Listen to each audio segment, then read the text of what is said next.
السلام عليكم. Gimana nih, Pak?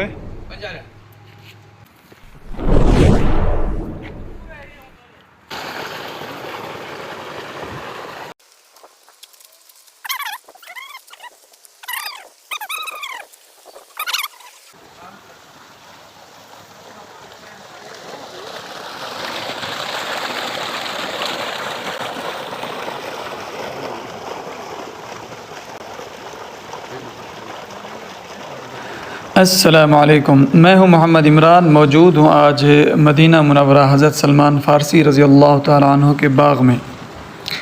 آج انشاءاللہ اس مبارک باغ کا مکمل وزٹ کرائیں گے، جس کے 300 درخت، 300 کھجوریں آپ صلی اللہ علیہ وسلم نے اپنے دستے مبارک سے لگائے تھے۔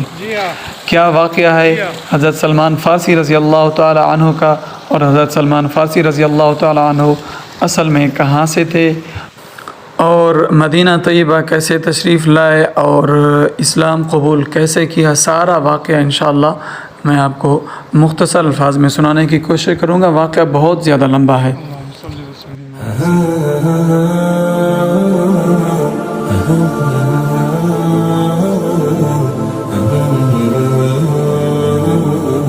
ناظرین، حضرت سلمان فارسی رضی اللہ تعالی عنہ کا تعلق ایران کے شہر اصبہان سے تھا، اور ان کی بستی کا نام جی بتایا جاتا ہے۔ حضرت سلمان فارسی رضی اللہ تعالی عنہ کے والد آتش پرست تھے، وہ آگ کے پجاری تھے۔ حضرت سلمان فارسی رضی اللہ تعالی عنہ کو آگ کی پوجا بری لگتی تھی۔ حضرت سلمان فارسی رضی اللہ تعالی عنہ ایک دفعہ عیسائیوں کے گرجے سے گزرے اور ان کو عبادت کرتے دیکھا تو ان کی عبادت ان کو پسند آئی، تو کہنے لگے کہ آتش پرستی سے عیسائی مذہب اچھا ہے۔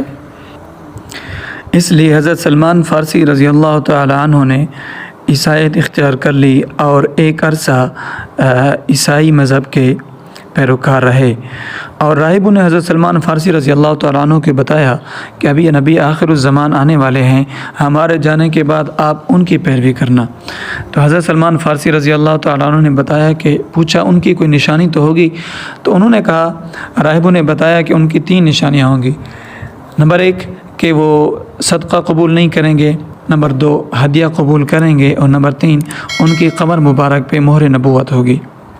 حضرت سلمان فارسی رضی اللہ تعالیٰ عنہ جب مدینہ تشریف لائے تو اس وقت یہ ایک یہودی کے غلام تھے، اور اس انتظار میں تھے کہ کب آخری نبی صلی اللہ علیہ وسلم تشریف لائیں گے اور میں ان کی پیروکاری کروں گا، ان کا صحابی بنوں گا۔ چنانچہ وہ دن آ گیا اور آپ صلی اللہ علیہ وسلم مکہ سے مدینہ ہجرت کر کے تشریف لائے۔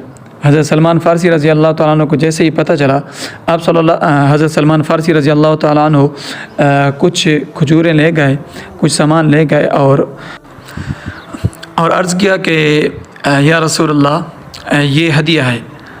آپ صلی اللہ علیہ وسلم نے وہ قبول کر لیا اور اپنے صحابہ کو بھی بانٹ دیا۔ دوسرے دن کچھ سامان لے آئے اور کہنے لگے، عرض کرنے لگے کہ یا رسول اللہ، یہ صدقہ ہے۔ تو آپ صلی اللہ علیہ وسلم نے خود نہیں کھایا اور صحابہ کو تقسیم کر دیا۔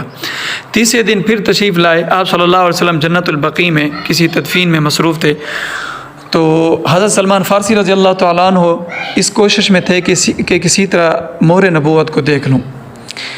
آپ صلی اللہ علیہ وسلم کو اس بات کا علم ہو گیا کہ اس کھوج میں ہے، تو آپ صلی اللہ علیہ وسلم نے مہر نبوت ان کو دکھا دی۔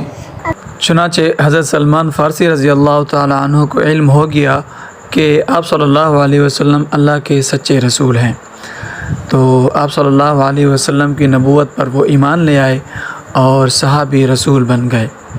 لیکن جو حضرت سلمان فارسی رضی اللہ تعالیٰ عنہ کا جو آقا تھا، جن کے غلام تھے، وہ بڑا سخت آدمی تھا۔ وہ حضرت سلمان فارسی رضی اللہ تعالیٰ عنہ کو کسی صورت میں چھوڑنا نہیں چاہ رہا تھا، اور یوں سمجھ لیں کہ وہ انتہا پسند تھا، یہودی انتہا پسند۔ تو حضرت سلمان فارسی رضی اللہ تعالیٰ عنہ کو آپ صلی اللہ علیہ وسلم نے فرمایا کہ آپ ایسا کریں، آپ اپنے مالک سے مکاتبت کر لیں۔ مکاتبت کا مطلب یہ ہے کہ آپ اس کو کچھ مال دے دیں اور اس سے آزادی کا مطالبہ کریں، اس کو کچھ کما کے دیں۔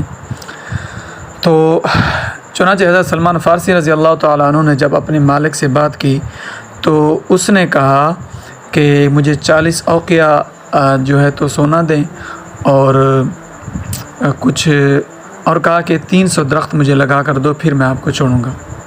تو آپ صلی اللہ علیہ وسلم نے حضرت سلمان فارسی رضی اللہ تعالیٰ عنہ کو فرمایا کہ آپ پریشان نہ ہوں، آپ اپنے ساتھیوں کو یعنی صحابہ کرام کو لے جائیں، وہ کھجوروں کے درخت کے لیے گڑھے کھودیں اور میں آ کر لگا دوں گا۔ چنانچہ حضرت سلمان فارسی رضی اللہ تعالیٰ عنہ صحابہ کرام کو لے کر انہوں نے باغ کی جگہ بنائی، کھجوروں کے درختوں کے لیے گڑھے کھودے، اور پھر انصار نے صحابہ کرام نے حضرت سلمان فارسی رضی اللہ تعالیٰ عنہ کی بھرپور مدد کی۔ کوئی 10 کھجور کے پودے لایا، کوئی 20 لایا، کوئی 15 لایا، جتنے ہو سکتے تھے۔ چنانچہ 300 درخت ہو گئے۔ اس طرح جب باغ کی جگہ مکمل تیار ہو گئی، ہموار ہو گئی، تو آپ صلی اللہ علیہ وسلم نے خود بنفس نفیس جا کر حضرت سلمان فارسی رضی اللہ تعالیٰ عنہ کی آزادی کے لیے یہ باغ لگایا۔ اور اسی طرح جو اوقیہ کا معاملہ تھا، آپ صلی اللہ علیہ وسلم کو کسی غزوہ سے کچھ مال غنیمت حاصل ہوا، آپ صلی اللہ علیہ وسلم نے وہاں سے کچھ سونا حضرت سلمان فارسی کو دیا اور انہوں نے اپنے مالک کو دیا۔ اس طرح حضرت سلمان فارسی رضی اللہ تعالیٰ عنہ نے اپنے مالک سے آزادی حاصل کی اور آپ صلی اللہ علیہ وسلم کے خدمتگار بن گئے۔ حضرت سلمان فارسی رضی اللہ تعالیٰ عنہ غلامی کی وجہ سے غزوہ احد اور بدر میں شریک نہ ہو سکے تھے، لیکن غزوہ خندق میں انہیں شرکت کا بہترین موقع ملا، اور آپ صلی اللہ علیہ وسلم نے جب مشورہ لیا صحابہ کرام سے تو انہوں نے خندق کھودنے کا بہترین مشورہ دیا۔ حضرت سلمان فارسی رضی اللہ تعالیٰ عنہ نے فرمانے لگے کہ یا رسول اللہ، ہمارے یہاں جب اس طرح کا معاملہ ہوتا ہے، جب دشمن گھیراؤ کر لیتا ہے شہر کا، تو ہم خندقیں کھودتے ہیں ایران کی طرف۔ تو آپ صلی اللہ علیہ وسلم نے حضرت سلمان فارسی رضی اللہ تعالیٰ عنہ کے مشورے پر عمل کرتے ہوئے غزوہ خندق، اور جسے غزوہ احزاب بھی کہتے ہیں، مدینہ کے ارد گرد خندق کھودی اور کافروں کو ناکوں چنے چبائے۔ کافروں کو ایک بہت بڑی شکست ہوئی۔ پورا دنیا کفر مل کر مدینہ کو مٹانے، مسلمانوں کو مٹانے آیا تھا غزوہ خندق میں، لیکن حضرت سلمان فارسی رضی اللہ تعالیٰ عنہ کے مشورے اور اللہ رب العزت کی مدد سے اللہ رب العزت نے ان پر آندھی کا طوفان بھیجا، اور وہ خندق کی وجہ سے مدینہ کے اندر داخل نہ ہو سکے، اور وہ اپنے گھروں کو اپنے ناپاک ارادوں کے ساتھ ہی واپس چلے گئے، اور اس طرح شکست خوردہ ہو گئے۔ بعد میں جب مسلمانوں کی جو ریاست تھی وہ مستحکم ہو گئی اور یہودیوں کو مدینہ سے نکال پھینکا باہر، تو پھر آپ صلی اللہ علیہ وسلم کے جو ہے تو آپ صلی اللہ علیہ وسلم کے پاس یہ باغ آیا، تو آپ صلی اللہ علیہ وسلم نے پھر یہ باغ حضرت سلمان فارسی رضی اللہ تعالیٰ عنہ کو ویسے ہی ہدیہ کر دیا۔ ناظرین، میری یہ کوشش ہے کہ میں آپ حضرات کو تاریخی اور مقدس مقامات کی زیارتیں کرواؤں اور مستند حوالہ جات سے ان کا پس منظر بیان کروں۔ اگر آپ کو میرا کام پسند آئے تو اپریشیٹ اور داد ضرور دیجیے گا، چینل کو سبسکرائب کر دیں اور ویڈیو کو شیئر کر دیں۔ جزاکم اللہ۔